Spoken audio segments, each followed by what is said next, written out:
Thanks for tuning in to our live coverage of the NASCAR Cup Series headed to Pocono as the road course race in Mexico just concluded a couple of minutes ago, and I just woke up. I was asleep for the past. Actually, where are we? What is it? Tuesday? What's today? Yeah. Anyway, I'm a little delirious for the absolute and utter boredom of what took place on Sunday, but we'll get into that. Pocono will hopefully be a lot better. I can't believe I'm saying that. But it can't get any worse. Anyway, we are only 10 more races to go before the playoffs begin. And this is only one Pocono race a year now, CJ, and I think that's the way it should be. We have 3 Pocono races really that we need to go over the past 3 years. Those are the ones NextGen I think probably matters more. So we'll do that. We'll dive into the numbers, take a look at the updated point standings for the playoffs, also take a look at the odds for the race, break down the key stats, and of course, trends and our picks. So yeah, Mexico. I'll say this, that they're back. They're coming back next year already? I believe so. Okay. As far as I know. Unless SVG does something like really weird. Well, I shouldn't say weird. Let's just say he wins 2 more road races this year on the road courses, which I don't think he will. But let's say he does. Then I might think a little bit differently. But let's just say he just continues to do what he's done, and maybe he wins 1 more road race. We go into next year, and Mexico, let's say there's still the second road course race of the season, and he doesn't win COTA. It's going to be one of those races a year that I'm going to say, oh yeah, I don't care what the odds are. I'm picking him, because that racetrack sucked for the Cup Series drivers. All you have to do is have a really good road course racer like SVG, and he can't possibly lose unless something really stupid happens. There is no chance. That track is just awful. There's no really, big chances where you can, get into a lot of trouble. There's not a lot of chances where you're going to see cars, unless they're going to deliberately wreck you, be in a situation where they're going to, there's like 1 or 2 spots in the entire track where you're going to have a little bit of, okay, well, who's going to get the corner first? And maybe only one, and that's the first one. I should say that, because anytime you get around any of the corners, the driver who's first is so far ahead of the other guy that there's no impact. So, yeah, look, I don't know if the rain had anything to do with it, but just comparing road courses, that's it. That's a nightmare. I don't know if they're going to have to figure something out, but you can't keep, if their plan is to keep going there, I don't think they will. I think if they go there again next year and we have the same result and we have a driver winning by 10 seconds, they can't keep going back. They just can't. That's just not competitive. For the record, it was 16.5 seconds. I'm surprised. Oh, excuse me. I fell asleep. I told you I wasn't on my game. I was thinking it was actually going to end up being 20. I just looked it up. Obviously the 26 schedule is not released yet, but they do intend to go back, and signs are pointing toward that. But there was good racing, I think, throughout the field. Aside, like if you took SVG out of it, I think there was some pretty good stuff. The rain definitely made it interesting. And I think that we got robbed by a good race by the rain actually not coming again. Everybody was expecting it to come again later in the race. It never actually did. So if it had come, I think some of the strategies that the teams were on would have played out a little bit differently. Would have made it a little bit more interesting. It was cool to see Ty Gibbs get out there and lead some laps, but Shane Van Gisbergen, as much heat as we take in the comments always, because we don't want to take him at 3-1, we've always said that he's a great driver, and that road course driver was absolutely on display on Sunday, without a doubt. So it'll be interesting to see how other teams approach it next year, assuming it stays on the calendar, because same thing happened at Chicago. I think it was Logano after Chicago when SVG went out there and won and said, we got our butts whipped and it was embarrassing and we've got to figure out what to do to reel him back in. I think the exact same thing is true here for Mexico. A lot of things were on his side. The rain was on his side. The course being new was on his side. The course layout itself was on his side.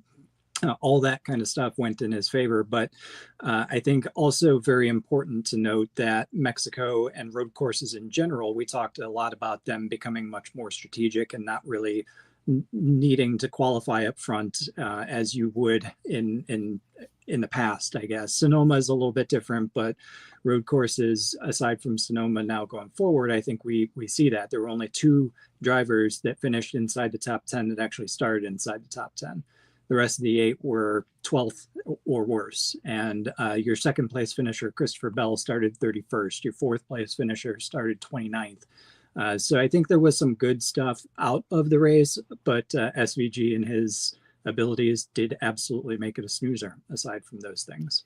Well, really, the race all came down to I don't know exactly what was going on with the decision that Gibbs' team made, why they were off as far as the strategy for SVG.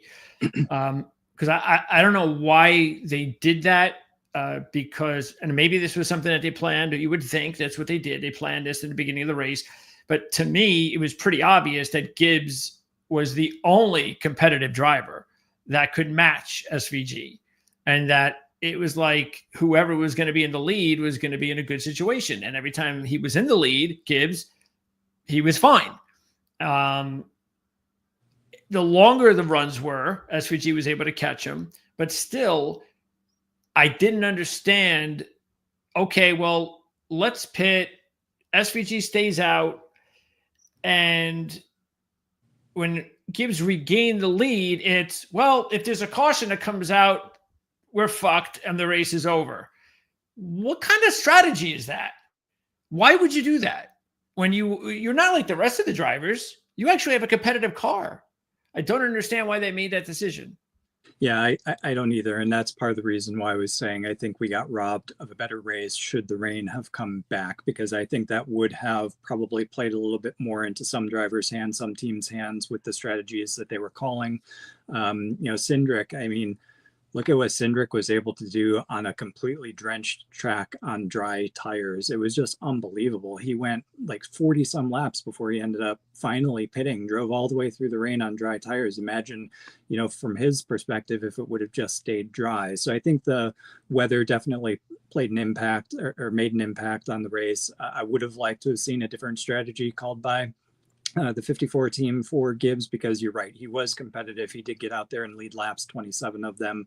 I think over the long runs, though, you're right, SVG was just better and he would have caught him, tracked him down, etc. But it would have been cool to see them at least have that battle instead of SVG just pulling away at the end, really. And you could see how much he was toying with them too, because he just did just enough until like those last 5 laps or so, and then he just started stretching his legs, and every single lap it was going up like a second and a half, the margin of his lead. Every single time around, it just kept growing and growing. So definitely a lot of work to do for the regulars when they come back to this track next season, assuming they do.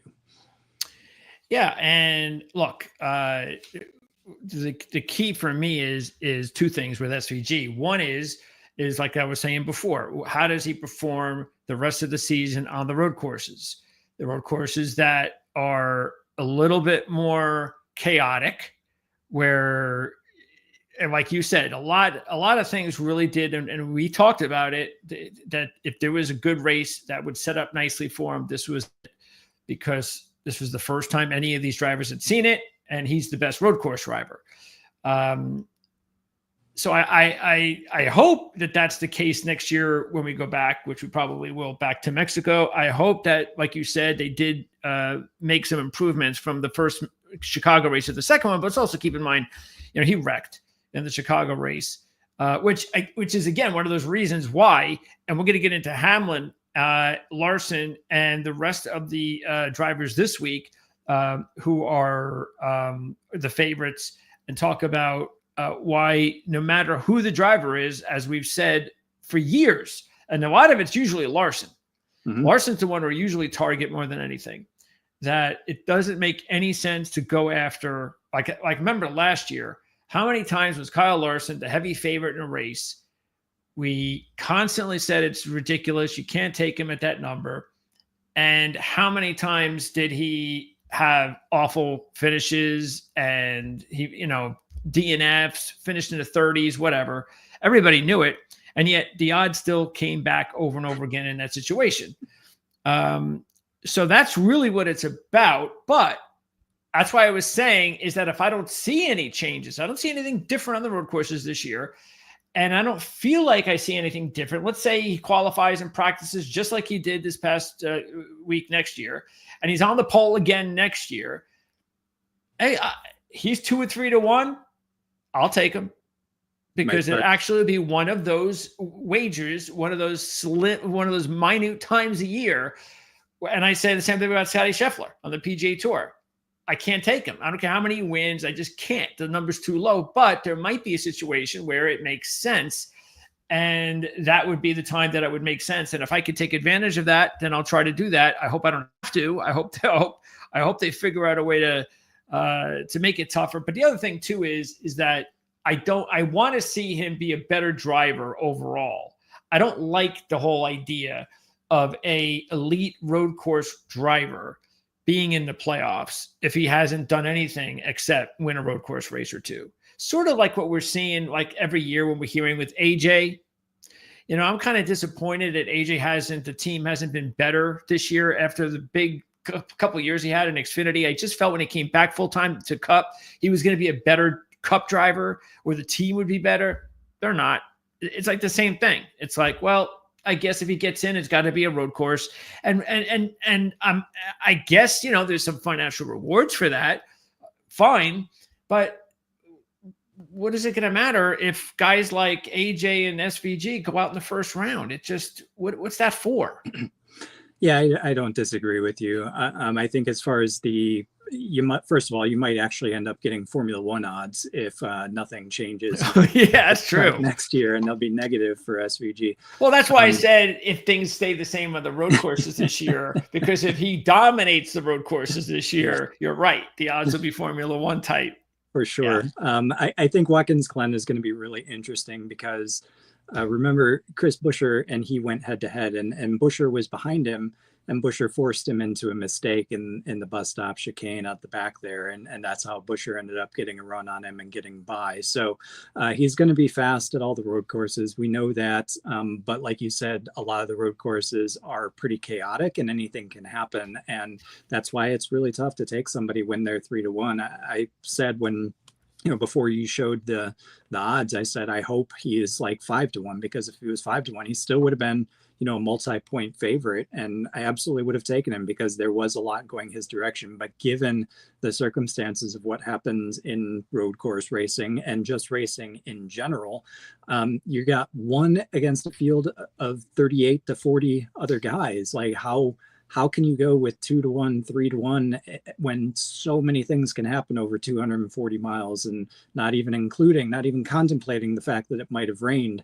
on Sunday as well. So it was definitely setting up to be, if this was going to be the time that SVG finally made his second breakthrough after winning in Chicago, it was going to be this weekend. But I am interested to see how he compares when we get to Watkins Glen. Going to have more confidence.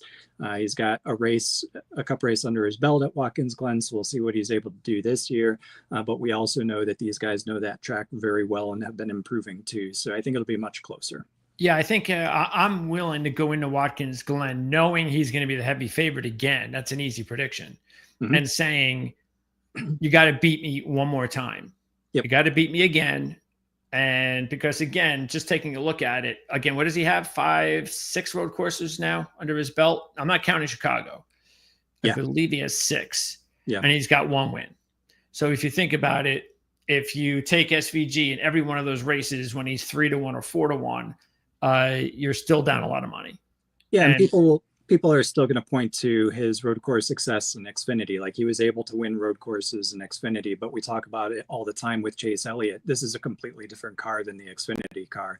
The Xfinity car of today is a lot more similar to what Chase Elliott was able to dominate road courses in.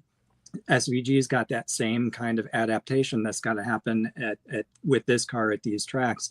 So there is a learning curve there, no matter how good he is. I agree with you. I think it's going to take one more time. I don't think, if there's any place certainly not to take him, I would even be hesitant of taking him, even if he dominates at Watkins Glen, but it would be Sonoma, just because that track is so different than all the other road courses that we race on. And really only one passing opportunity there. It's a track position track, doesn't fall into the same kind of category as a Watkins Glen, whatever other road courses, Coda, Mexico, etc. So it'll be interesting to see what happens over the next couple. Watkins Glen I will be watching closely though. Yeah, remember the main purpose of this show compared to a lot of other NASCAR shows you see out there is the majority purpose is to try to find, especially versus anything we do with F1, is to try to earn some money. In F1. Yeah, There's no zero. So we're always trying to find good value here in the NASCAR Cup Series, and for the most part, that's what you get. And so that is the goal all the time. But remember, there were years ago when we had some races. I know we saw it long time ago in golf when Tiger Woods was playing. Man, every time he'd go out there, he'd be like 2-1 or something like that. And it was just so ridiculous, those odds. But again, it's one of the situations where you probably can't even, depending on how many events Tiger played, because he didn't play a lot. As one of those players, didn't play 30 times a year. He played like 20, 18, and he'd still win like 50% of the time. Well, that's where you might be able to work it out. So if we get into a situation, which I don't believe we're going to see, where SVG is going to dominate the road course circuit for the next 3 years and win 50% of the races, yeah, I don't see that happening. I'm willing to bet against that happening. And because of that, I think we're going to be in a good situation as far as putting together some better options for you along the way, because we have so far, and I don't think that's going to change any. And again, I hope, just like I hope with a lot of these drivers that aren't really doing well, you don't want to see drivers that are at the back end. It's not fun, watching guys struggle all the time in the Cup Series. Nobody wants to see that. We know it would be better for the sport if the Shane Van Gisbergens of the world, the Carson Hosevars who's starting to make noise, the John Hunter Nemecheks that can't make that transition yet, even though he's been a little bit better, the Justin Haleys, Noah Gragson will hopefully make that transition, the Todd Gillilands. There's a lot of those drivers that we want to see some success from. But what we don't want to see are drivers taking up playoff spots just because they're good at a road course, and that's it. Because that's not going to get him anywhere come playoff time. So, okay, let's see here. I know we got some comments. I also want to see about last week. I want to make sure that I didn't forget anything over last week's. Let's see, because we did have some comments here from last week's. Let's see. Yeah, one I'm not going to get into because that has to do with SVG, and we just went over everything. Okay, so let's go ahead and see what we have in store before we go through this race, because we're going to go up through the playoff formula first, also update the futures. Before we do that, I'm sure these probably have to do with some. Yeah. Oh, yeah. S. Cole. I think S. Cole was with me, I believe. Was it S? Were you with? Yeah, you were with me with the Gibbs pick. So we were both disappointed, S. Cole and I, that because when you get a driver, and we talked last week, he was 35-1 Gibbs when we were doing the show, and we thought that was ridiculous. And then I remember looking at my sports book right after that, and the sports book odds were already 20-1. So there's always going to be a difference from DraftKings to your sports book, but that was a big difference. Didn't expect it. And then after practice on Friday, Gibbs was 10-1. And when the race started, he was 8-1. So hopefully you had him at 35-1. But the problem is that we're 20 to 35. The problem is that we weren't able to take advantage of that. And that sucks when you can't do that, because now all of a sudden you're going to get in a situation where if that longer shot driver just keeps being more consistent at the top, his numbers are going to come down. Just look at Carson Hocevar. Big difference between winning with Carson Hocevar at 80-1 than at 20-1. Big difference. So so we'll check on Gibbs odds this week. Anyway, S. Cole, they need to get rid of stage cautions on road courses. What do you think about that? And what do you think about Mexico? Is that something where I don't think they can't do that, I think, but is that something where, is that a strategy play where if they can't figure anything else out to make that race better, could they do that?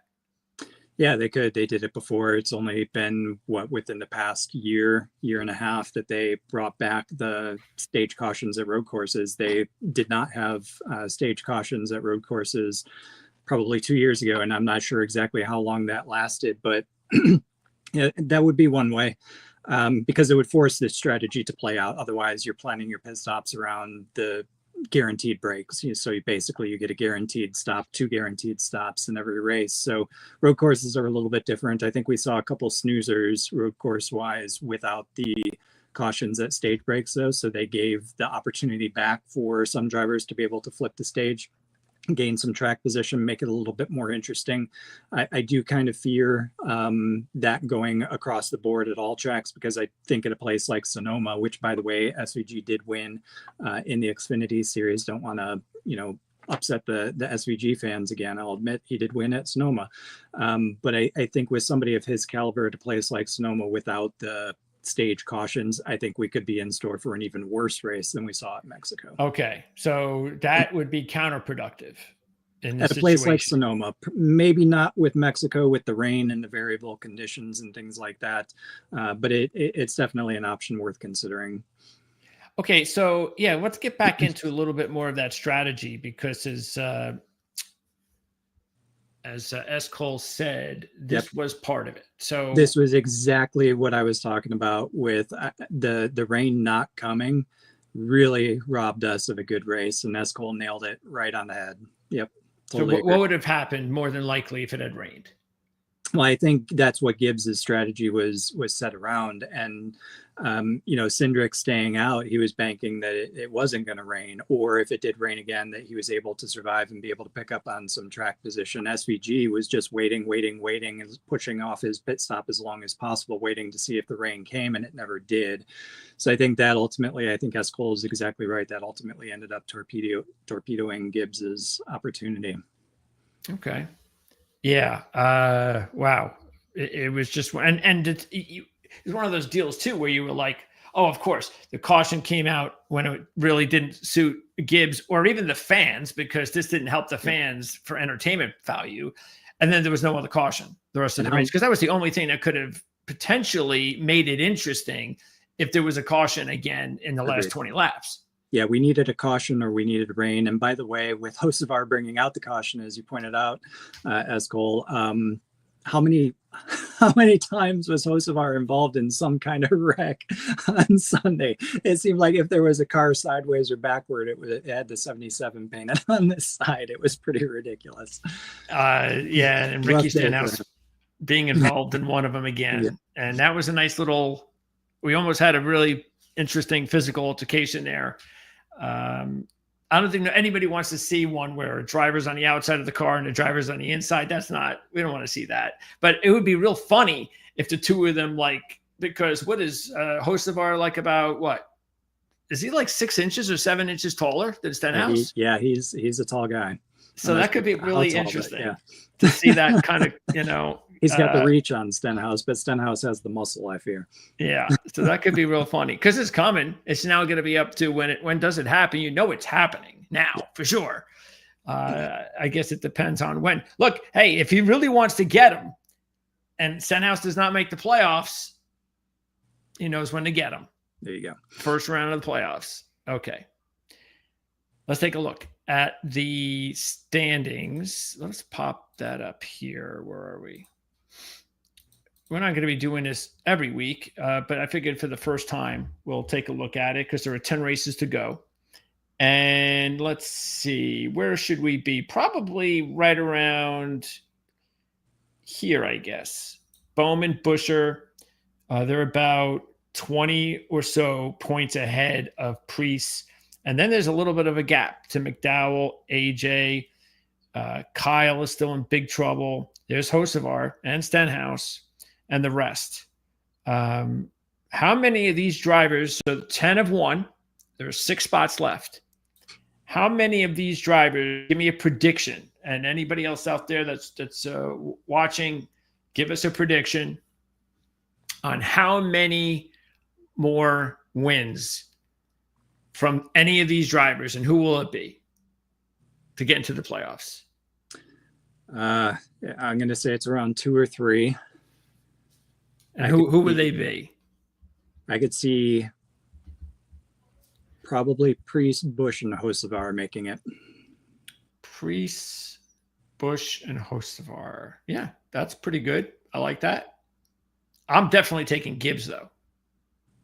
He is stepping up. It'll be interesting to see what Gibbs is able to do over this, number one, these next 10 races, but really the second half of the season, because we started to see some improvement from him. Yeah. Sunday should be a big confidence booster, so hopefully more to come from him. So I'll take Gibbs. Boy, Busch losing again for a second straight year. That's going to be bad.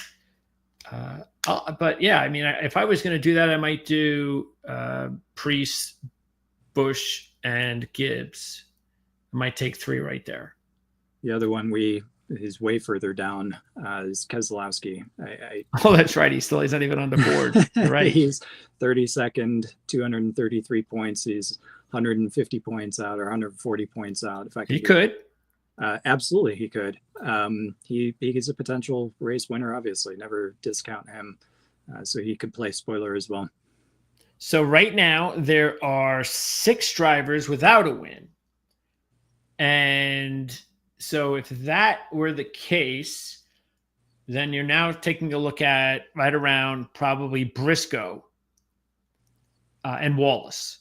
Really, yep. Elliott and Reddick are going to get in. So I'm not even worried about the 2 of them.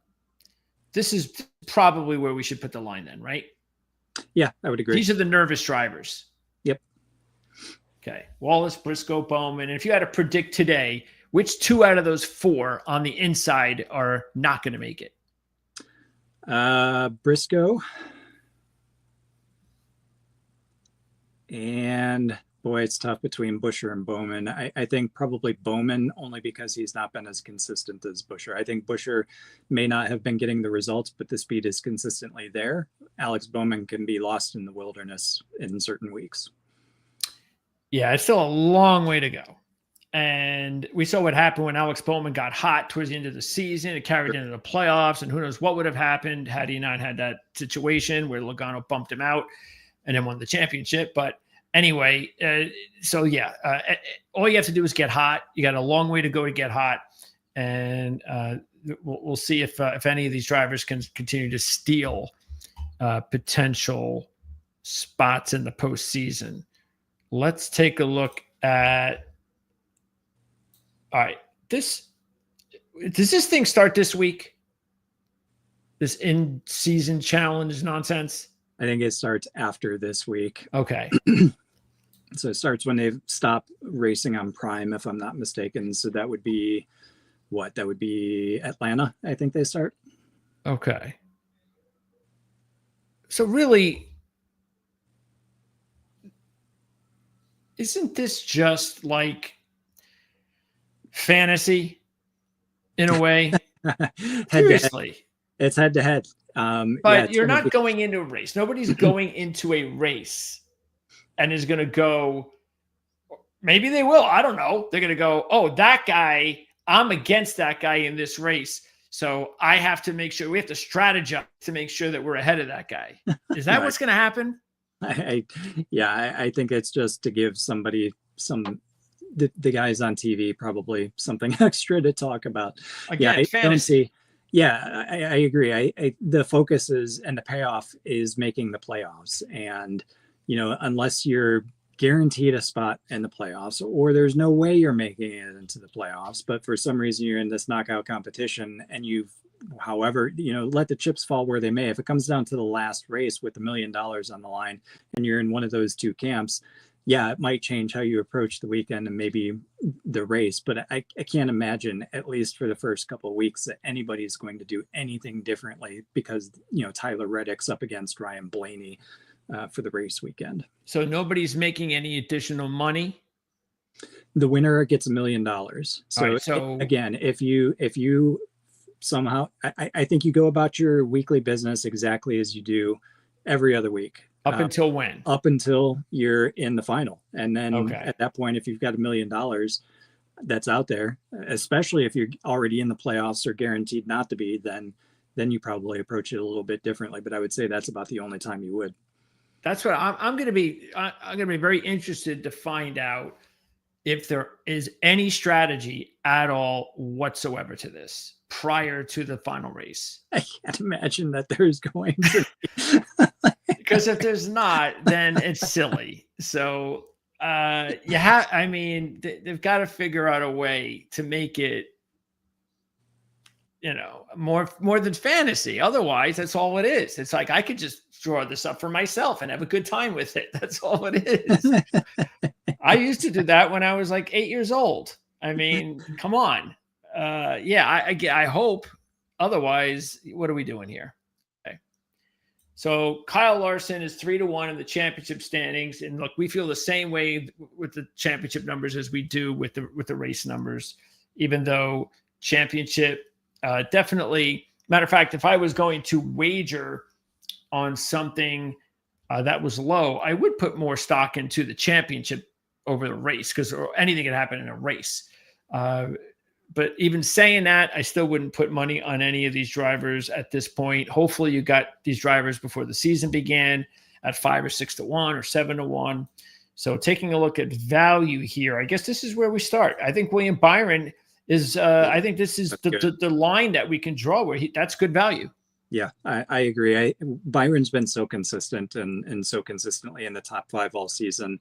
It's all about getting hot at the right time, but Byron sustained it so long into this season. I think he's set up really well, and I think when the playoffs come around, he does have a tendency to up his game, so I could totally see him going on a tear once the playoffs actually get here. And then Logano proved last year all it takes is the right win at the right time, and you may end up claiming another championship. So none of these guys are out of it.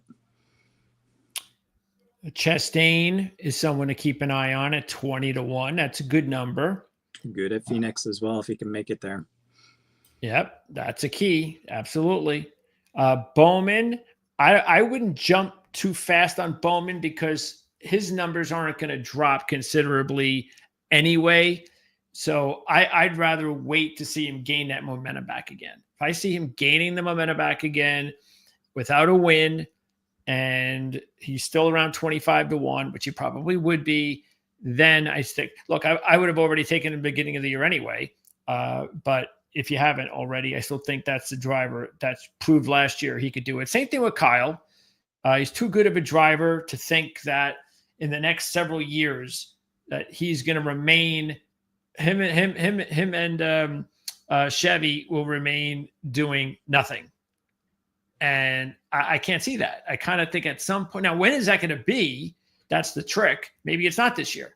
Maybe it's not until 2027 if they're still together. I don't know. But if it happens, then you're going to be in a good situation. So I think it's worth it to take 40-1. I don't know if Buescher, I know the number's good, the Buescher being 40, but I don't know if any of these drivers are championship drivers, including Buescher. I don't know. That's what do you think? Yeah, I would probably draw the line just ahead of Josh Berry or just above Josh Berry. I'd probably put it after Busch. So I really think you're talking about from the Byron +7 on down to Busch. It takes, any of those guys can win, but it takes multiple wins likely to get all the way through the playoffs.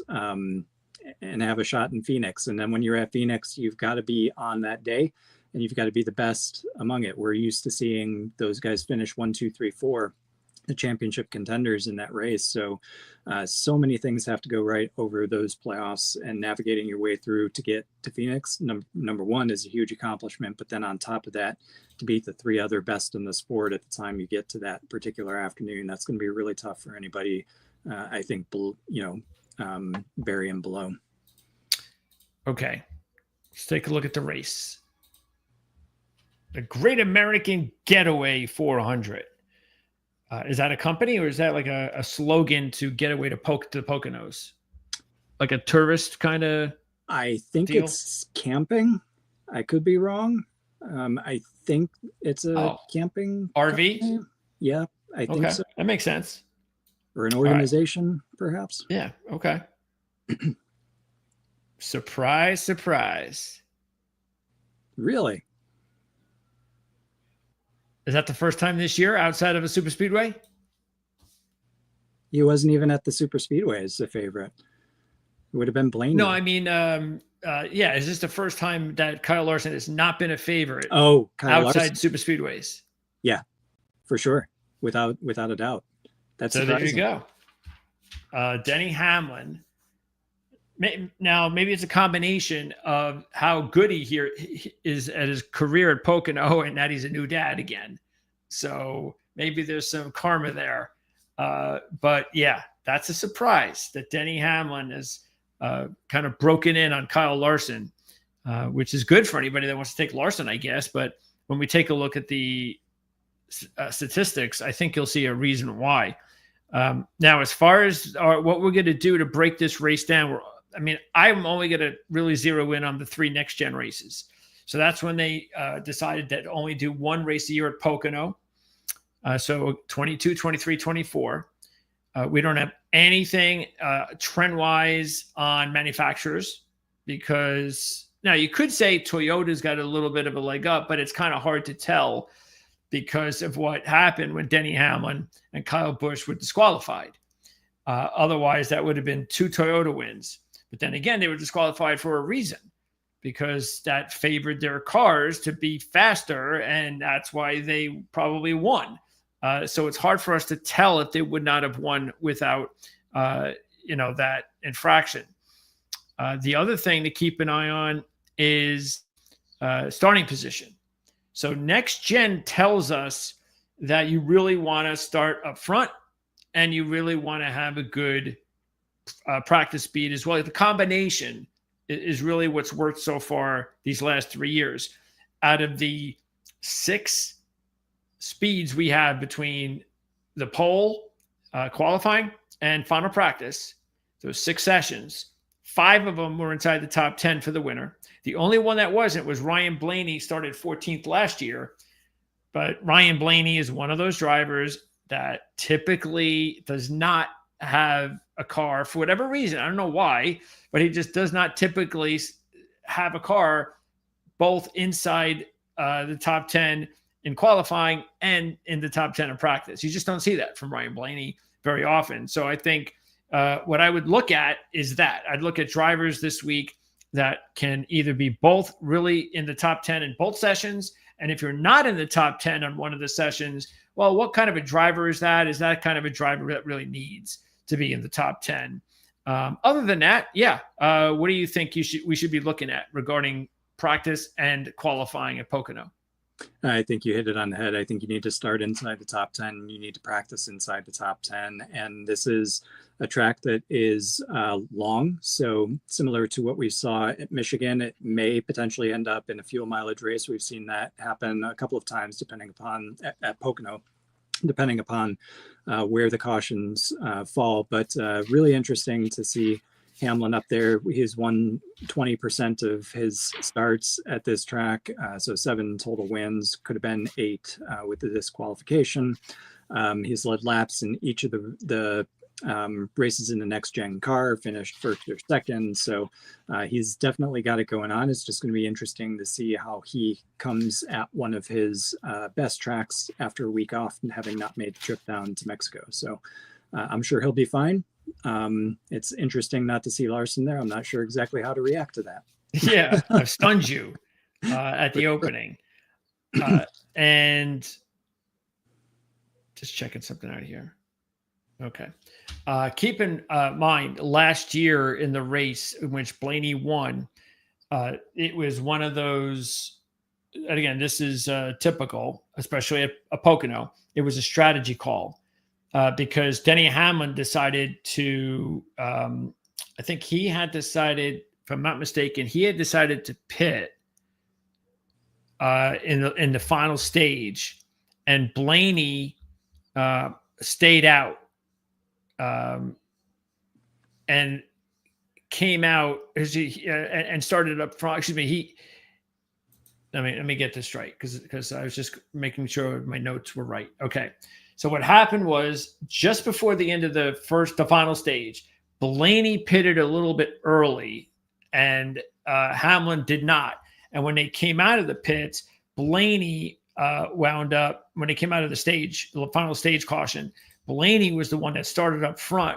Hamlin, because he, for whatever reason, decided to take the points, he started outside the top 10 and was not able to catch Blaney. Blaney had clear coasting the rest of the way. And that was the decision that was just made. I don't know why. I don't think, kind of unusual to think that that would have been the call unless they were pretty confident, Hamlin's group, that, I don't know, maybe they were looking for a caution. They just felt that was going to happen.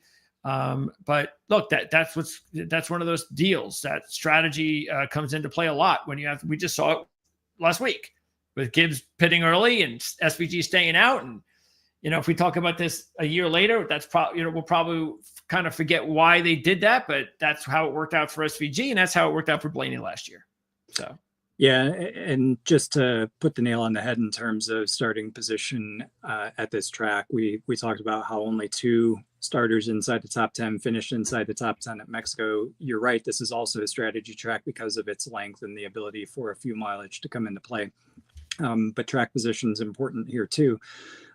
You've got to go to, let's see, 1, 2, 3, 4, 5, 6, 7, 8 finishers inside the top 10 in this race last year started 11th or better. And the best mover, I guess, inside the top 10, you could say, is Brad Keselowski, who started 14th and finished 7th.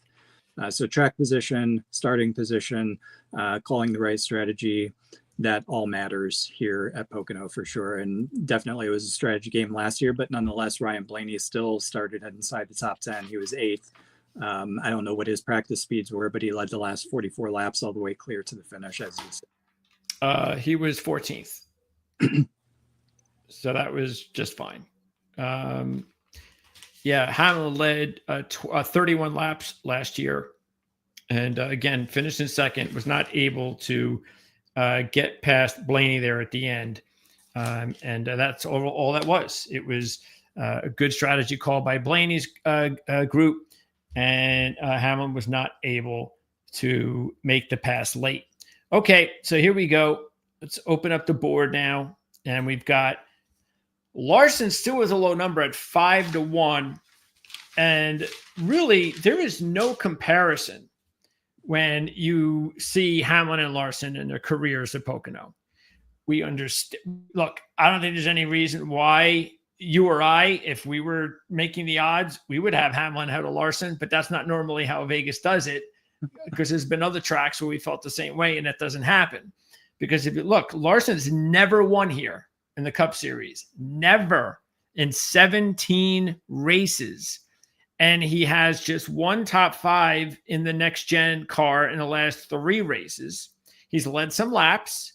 He's been okay, but he's 5-1. Sorry, but no. If he's 7-1, 8-1, I might think about it, but there are other drivers here like Denny Hamlin that make a lot more sense in the same range, because check out Hamlin. Like you said, 7 career wins, 16 top 5s in 35 races. That's almost 50%. He's in the top 5. He's led almost 900 laps on a 2.5 mile track, which is incredible. 3 of his 7 wins have come in the last 8 races. He was second last year, as I mentioned. He was first in 2023, and he almost won in 2022 when he was disqualified. He passed the finish line. There were a lot of people who bet Hamlin that day that took that money because that's the deal. That's the only bad thing about NASCAR is that you're going to get your money right away or you're not. So anybody that put money on Chase Elliott did not get paid. It was all the Denny Hamlin people. So to Las Vegas, Hamlin has been first, and second at Pocono. That's why he deserves to be 4-1. And that's why he is clearly a better choice than Kyle Larson right here. And last week we had SVG, who hadn't won on a road course aside from Chicago, at a lower number than Hamlin. I think Hamlin actually does make sense. I'm glad to see it's not 3 or lower. Larson, absolutely no way. He was distinctly average. And I think even more distinctly average last year, started 12th, finished 13th.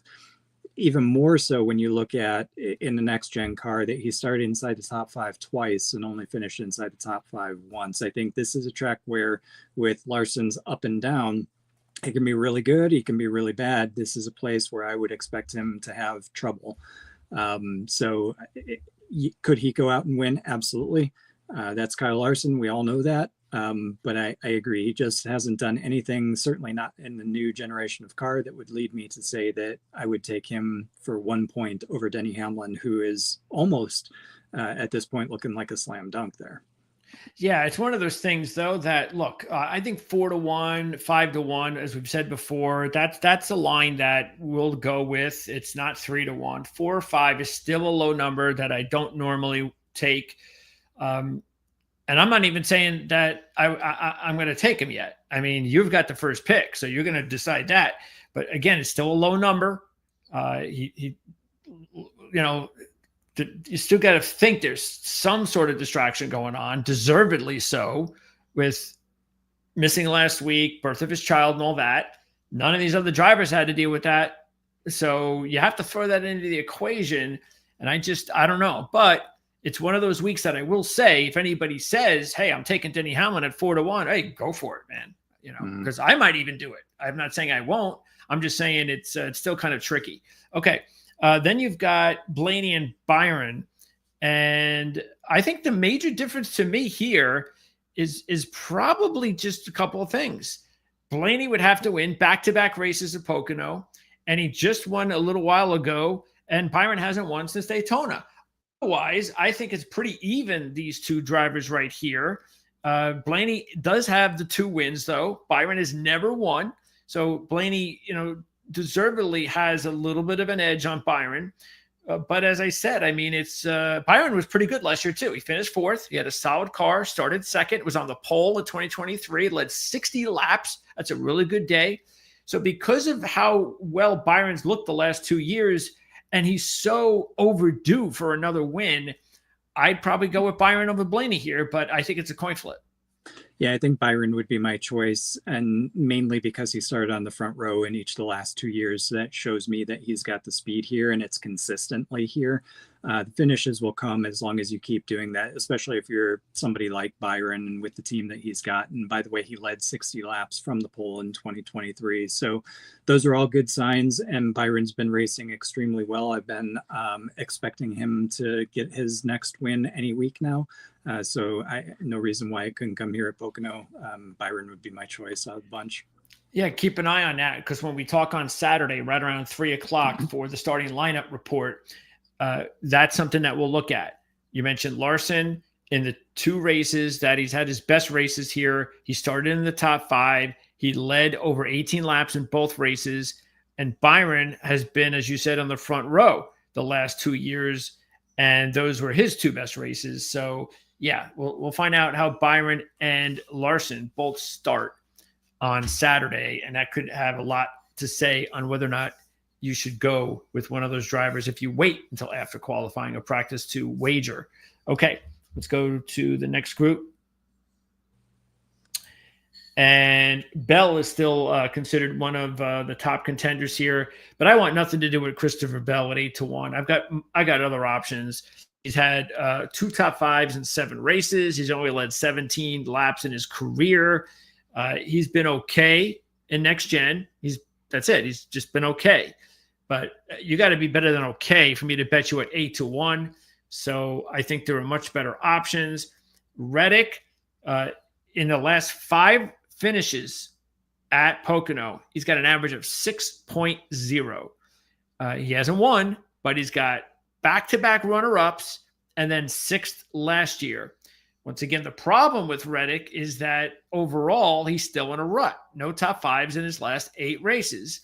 At least he's 10-1, so it's a little bit better. But he's sort of like the history is almost identical to Christopher Bell. Both have 2 top 5s in 7 career races. Reddick's led 15 laps. Bell has led 17.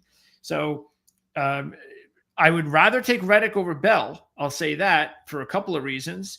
But I'm not even sure I'd go with Reddick, to tell you the truth. Elliott at 12-1 and Logano at 17-1. I prefer that. I think we're getting obviously better odds. Also, Elliott, who hasn't really won, because when he won in 2022, he never led a lap in that race. But he does have 3 other top 5s, and he's led over 60 laps, even though he has not led a lap since 2019. But in the 3 NextGen races, he would have had top 5 and 2 top 10s. So 3 top 10s and 1 top 5, including the win. So I like that. I like the 12-1. So, and by the way, I don't know if anybody knows this unless you're a diehard, but Chase Elliott has 16 top 20s this year in 16 races. That is pretty good. So he hasn't led a lot of laps. He hasn't won races, but he's been very consistent. And that's why all he has to do is flip a little bit of a switch and get a little bit better with what he's doing. And he could be a championship caliber driver. And that's why I think you're getting good odds with him with the futures. Logano is I think, a decent play because of his odds. He's 17-1 for a driver that won from the pole in 2012, 4 other top 5s, even though he only has 1 in the last 14 races, partly why he's 17-1, I'm sure. But he's led over 300 laps. He was 5th last year, and he led 21 laps a couple of years ago. So, yeah, out of these 4, I would probably say Elliott first, and then I'd put Logano in the maybe long shot category. I agree with you completely. I think Elliott is the one to take out of this bunch because he's just so darn consistent at this track. And especially in the NextGen car, 1st, 10th, and 9th, there's 3 races in this car. And by the way, the 10th place finish came from the 35th starting position. So that says a lot to be able to drive that far through the field in this next generation car at this track. So Elliott, definitely the standout for me. Logano's a one-time winner at Pocono. The thing that worries me about Reddick is his rut. Like you said, 3 finishes outside of the top 10 out of the last 4, 2 of them 20th or worse. So he's still just not turned it around. And like you said, Bell is okay. Not getting out there leading a ton of laps, which is kind of interesting considering how successful Denny Hamlin has been here. So maybe he can get some kind of knowledge transfer from his teammate. But that's about the only thing that I would say would be a plus for Bell. Certainly with his odds in comparison to somebody like Chase Elliott, who's a consistent top 10 finisher, not just at Pocono, but consistent finisher this season as well. So Elliott certainly stands out among this crew. Let's take a look at the next group. And I think we have some decent possibilities here as we're going to some of the little long shots. Chastain has crashed twice in 3 NextGen races, has never had a top 10 in 9. So I'm going to scratch him off. But Gibbs, I'm definitely taking for sure. He's 20-1. He had a solid run last year from the pole, led 21 laps, then had engine problems. He has an average starting position in 3 cup races of 7.3. So that's going to be important when you take a look Saturday. But he was 5th in 2023. And also in 2 Xfinity Series races, he's finished 2nd and 2nd. And he's had back-to-back good races, one on a road course. The other was what? Was it Michigan before the road course? Yes. And that was a really solid play. He came that close to pulling that off. So I think Gibbs is a really good play this week. Busher, maybe 20-1, not bad. He's got a win here. That was a rain shortened race, correct? Is that Yes. why he won that race? I remember correctly, that was rain interrupted, yes. He hasn't done a whole lot in next gen, so keep that in mind. No top 10s. Keselowski, though, also 20-1, I think is a good play because he has a career average of 10.8 in 27 races, including 7th last year when he led 20 laps. He hasn't had a top 5 in his last 8 races, but he has 11 career top 5s in 27 races. So in this group here, I would definitely say Gibbs 1, Keselowski 2. I don't know why Chastain is 18-1 here. His average finish at this track is 28.6, and he only has one top 20. 28.6. It's not even a top 15, one top 20. So Chastain certainly out. Wouldn't touch him with a 10-foot pole this weekend. Gibbs, I think, is interesting for sure. Led 21 laps from pole last year. He certainly got the speed. So that's kind of what I would have expected from Bell. And here with Gibbs, you're getting better odds. So why not go with that? Busher, like you said, he has the win here, but he hasn't done a whole heck of a lot since. And even since joining, RFK Racing, or I should say its evolution into RFK Racing, because Busher was with Roush prior to that. Really only last year was the first time he stepped up. Whereas with all the other tracks, it seems like on the schedule since RFK Racing came into being from Roush, he has been doing better at almost all the tracks. And here, this you would think has been a decent track for him, but no real change in trajectory there. Whereas I think Keselowski for sure, 14th, started 14th, finished 7th last year, led 20 laps. He needs some luck. He has had the speed. I think he's shown the speed this year at multiple times. Just random things have kept him out. So if he can just get the bad luck behind him and just execute, I think he could be in store for another top 10, which would be a great day for Keselowski, if not the win. And how amazing would that be? 2 weeks in a row, you have somebody from outside the top 30 in the stand winning their way into the playoff picture. Yeah, Keselowski at least has 2 top 10s in his last 4 races, including 1 top 5. And one of those other races, or the 2 of those races, I think had issues where he was doing well. So yeah, he's definitely turned a corner, no doubt. And we'll get to their Busher and Keselowski's final teammate in a little bit. Okay, now let's roll here. And now here's an interesting deal. Kyle Busch was 5-1 last year, if you can believe it. 5-1. He's now 25-1. I think what happened was, well, I don't know. I was kind of confused because going into becoming a Chevy driver, he didn't do anything the first year. And I guess maybe they just gave him a break and said, well, it was just a bad race. Look at his history at this track. He should be really, and who knows? I don't even know where he was coming into that race, but he couldn't have been that great because he didn't win last year. But he crashes, and there you go. But at 25, that's better. But even at 25, I'm having a problem because he was really good with Joe Gibbs and a Toyota. Really good here under Gibbs. He won 4 times, 11 top 5s, led almost 600 laps. But as soon as he left, and by the last race was the DQ race, he led 63 laps and finished 2nd.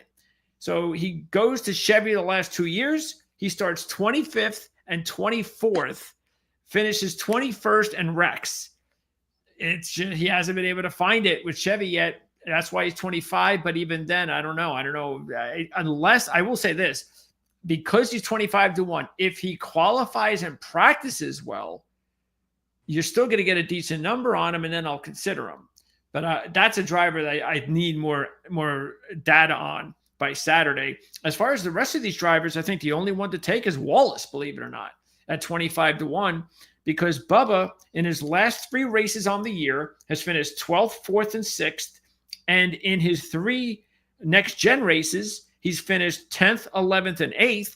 And in his last 4 races at Pocono, he has an average of 8.5.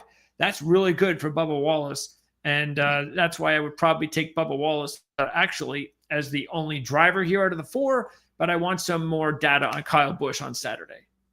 Yeah, I don't disagree. I will say Carson Hocevar started 15th and finished 17th last year. So if you're, again, I'm still a second half of season fan for Hocevar, kind of want to wait. Still a couple more races coming off a really rough weekend in Mexico. We'll see how he responds this week. So maybe from a fantasy play, he's not a bad option. I'm not sure I would choose him over Wallace, though, here at these odds, being exactly, and I definitely wouldn't choose him over Wallace with the same odds.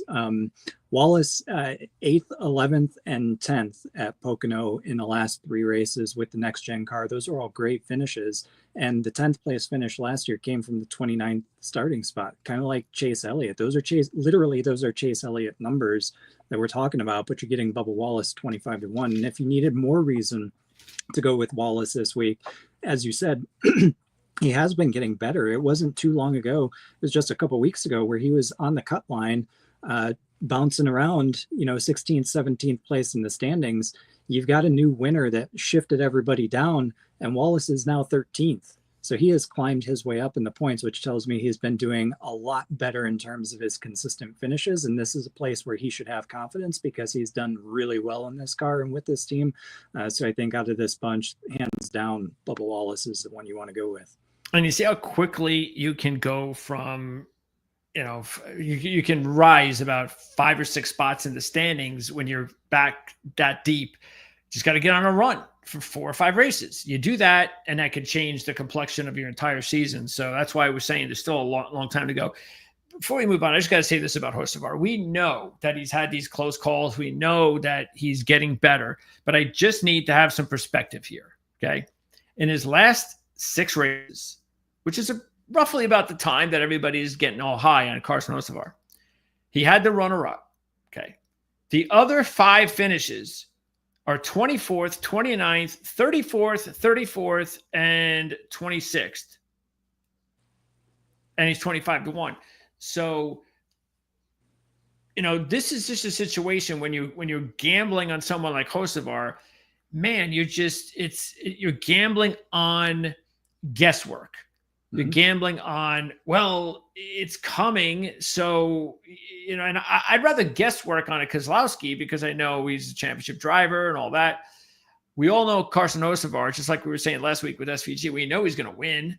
We know it's coming, but it may not happen this year. We know it's very possible it may not happen this year. I just think 25-1 is, I don't know. It seems good, but is it really? Should he really be 25? Should he be maybe 35-1 or 40-1 based on results? I don't know. You got to ask yourself that question. And from an analyst perspective, what that tells me is that, Carson Hocevar has had the speed, but we talk about it all the time that this is a team sport. And yes, Spire is on their way up, but he's had the speed and he hasn't closed out races. So that tells me it's a team problem, whether it's strategy, whether it's execution on pit road, whether it's mistakes that he's making on track, could be any number of those things. But there are pieces that you have to put together to get the whole puzzle to come to life. And they're just not doing it yet. That's why I keep saying that Hocevar for me is still a second half driver. Okay, this group is not bad. Each one of these drivers are not bad, but to me, the 2 that will stand out will actually be Bowman and Preece. Bowman, because he's got a win here back in 2021, just before NextGen. But if you look at Bowman, the last 2 races before NextGen, which were both in 2021, he won the race and he finished 7th, and he led at least 16 laps in both races. Then he goes to NextGen, has not led a lap yet, but he finished 11th in 2022, and 3rd last year. By the way, he was very good last year. He was right up there with Blaney and Hamlin. He was one of the best drivers last year. He was up there the whole day. So he's coming off a much needed top 5 last week to get some positive momentum going. If he's 15-1, I'm not thinking about it. But you're getting 30-1. That's why I would look at him. And then I would also look at Preece solely on the odds. I mean, he's 55-1. His 2 teammates have won races here. He's got 3 top 10s in his last 4 non-road course races. In the Xfinity Series, he does have a top 5 out of 2. So he's had some success here in the Xfinity Series. But in the last 2 races, the only time he's been in the next gen, awful, but different team, different driver. I wouldn't worry about that. Again, that's why I'd go with both these drivers. The odds have a lot to do with it. I would like Berry as well, but I just have a hard time thinking Berry's going to win a second race at this point, because he actually had a pretty good go of it last year, and he had a pretty good resume when he was driving here in Xfinity. Yeah, Barry is interesting only because he started 5th, like you said, and led 8 laps. There's not a whole heck of a lot to go on there. It's going to be tough for them to win 2 races this year, like you said. Nonetheless, he has shown speed. But again, the whole team's got to come together in order for that race win to happen. I don't like anybody else, I guess, out of this group. Well, I guess Bowman and Priest, I guess I do like. Bowman was 3rd. He's coming off a pretty good run last week at Mexico, so we'll see what he's able to do. But he needs that consistency, and he needs to get hot. Priest, like you said, there's like no statistics to go with here other than an 8th place finish that was in the old car back in 2021. He started on pole in 2020, but other than that, his average finish in total is 24.6 and 8 starts. So that's not saying much. And he crashed out here, but like you said, 55 with the way he's been driving, 2 teammates that have won at this track. RFK, this should be a good track for them. In fact, I like RFK probably even more than Penske, to be honest with you, this weekend. So I think Priest is definitely worth throwing $1 on or something like that. And then here we go. We get some other big long shots. I think out of this the rest of the long shots, just taking a look, I think the only one I would go with, I'll just throw out the rest of them here. By the way, I mean, see, this is ridiculous stuff with, you're not getting 100 to 1 at your sports book. This is just some ridiculous DraftKings thing. And, first, hey, he won last week. That's all that is. There's, I was looking at my sports book just before I came on the air to compare. He's 300 to 1. So yeah, this is just because he won. So yeah, not that it matters anyway. But none of these drivers really have shown anything to do anything, even waste your money. The only one I would do is Eric Jones, because when he was with Gibbs, this just actually still kind of upsets me when I take a look at Eric Jones and some of his results at Joe Gibbs about why he ever got the shaft. I know he had his ups and downs there, but he's still a good driver. I think he deserves better. When he was with Gibbs, he had a nice run, 6 top 10s, 5 top 5s, and a runner-up in 8 races at Pocono. Yeah, it's as good as anything outside of winning. And the problem is, of course, he hasn't done a whole lot since then. But in the 3 NextGen races, he does have 2 9th place finishes. And he only raced once in the Xfinity Series race back in 2016, and he finished 2nd on the pole. So this is a good track for Eric. And the last few years with the new team, and we know the team is nowhere near as good as Joe Gibbs, starting to pick it up a little. And he's also starting to pick it up basically, as far as the series goes. So he's the only one as far as the rest of the long shots that I would potentially consider. Stenhouse does have a top 10, 2023, started 22nd, finished 7th. So there's maybe a little bit there, but Daniel Suarez might be interesting depending upon where he qualifies. Obviously 70 to 1 right now. If he qualifies well, perhaps that'll drop. I don't know how far it'll drop, but from my perspective, when he qualifies inside the top 10, he typically finishes inside the top 10. There are only a handful of times that he didn't. So maybe keep an eye on Daniel Suarez and where he qualifies over the weekend. If it's inside the top 10, be a little bit more high on him. But certainly you're not going to get 70 to 1. You're going to have to predict that today, basically. Okay, let's go ahead with our picks. And I believe you start. Yeah, I start, and I do think that as much as I like him, if he were racing last week, I would definitely go with him. But the situation with being out last week, having a new child, I do think that that's a little bit much to come back from. So I'm not going to go with Hamlin. I will stay on my William Byron train. I think he's overdue for a win. So Byron will be my top pick this week. Okay. Yeah, he would have been my pick had you not taken, if you would have taken Hamlin. Let's see. I will actually go with a little bit of a surprise here. I'm going to go ahead and take Gibbs as my top pick. Yeah. Who do you like? Second pick. And by the way, right there, I'm going to go Chase Elliott. Okay. Yeah, that was probably the way I would have gone if I didn't go with a little bit of a long shot there. I will then take Bubba. I would have taken him if you didn't. You know what? I'll go Keselowski. Okay. And he's at 20-1, I believe. 20. Yeah, 20-1, right? I think so. Yep. Okay. And then for me, it'll be between Priest, Bowman, and Jones. So let me go ahead and take Priest. He's with the new team. Seems to be on a nice little roll. And why not? Good. He might be overdue and ready to go. All right. So there you go. Those are our picks for Pocono. And what do we have coming up next week? Next week, we go to Atlanta. So shorter super speedway, 1.5 mile track, but nonetheless the high banks and drafting racing. So that's the Saturday night race. It'll be Saturday night. Looking forward to it. We need more of those in the schedule. Yes. And that's take advantage of it too, because you got a Saturday night race with no college football. So that's great. And then, and that's what you said starts the challenge.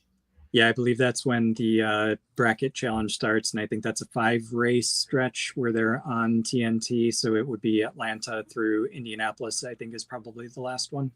Oh, and then after Atlanta, we go to back.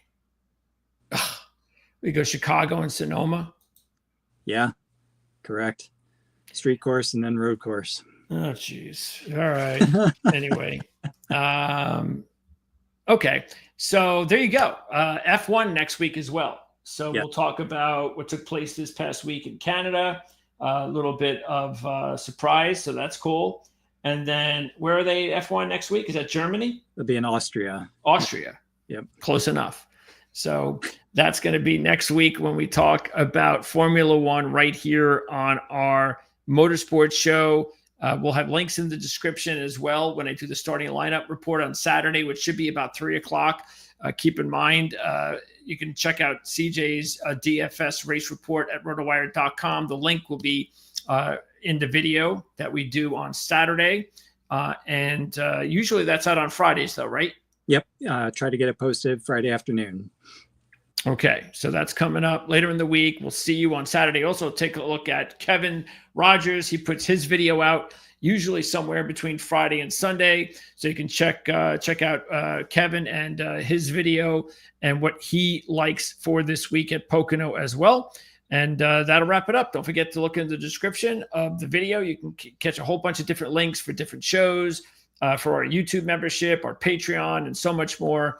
And of course, how to follow us as well on our social media pages. So CJ, appreciate your time as always. Talk to you again next Tuesday. Awesome. Thank you for